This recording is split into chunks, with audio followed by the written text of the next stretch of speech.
Matthew 16:28. Amen lego humin, hoti, esin tines ton hode hestoton, hoitenes ume gusontai thanatu, heos an idosen ton huian tu anthropu, erkomenon inte basileia autu. Here Jesus tells his disciples, truly I say to you all, that, and there's several ways we could piece this together, but I'm going to piece it together with an impersonal subject here for the verb eimi. So there are some of those standing here. So that's the perfect participle of histemi, and it's functioning as a partitive genitive there. Here's the head noun, some of those standing here, and so the tone hestoton is a partitive genitive. Some of those standing here, who of such the sort that never ever, no, certainly not, they will not taste death, genitive object of the verb guomai, to taste.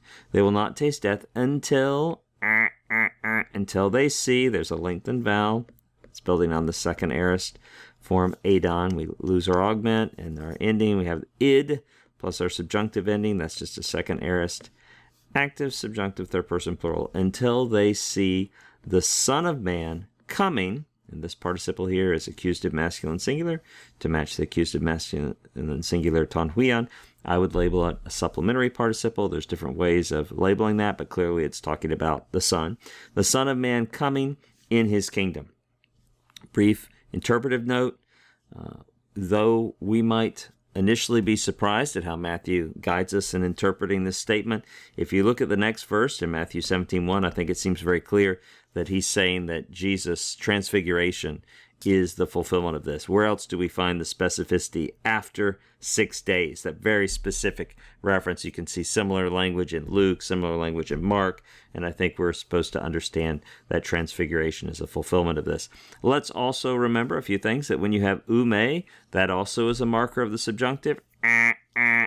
We know the subjunctive is coming, and so there it is. There's your lengthened vowel. And this is from the verb guomai, to taste.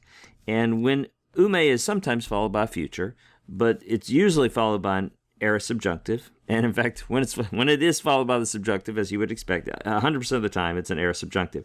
So we have an aorist middle subjunctive, third person plural. Never ever will they taste death, right? They will certainly not taste death. And guomai is one of those verbs that takes a genitive object in there. That's why thanatu is in the genitive case.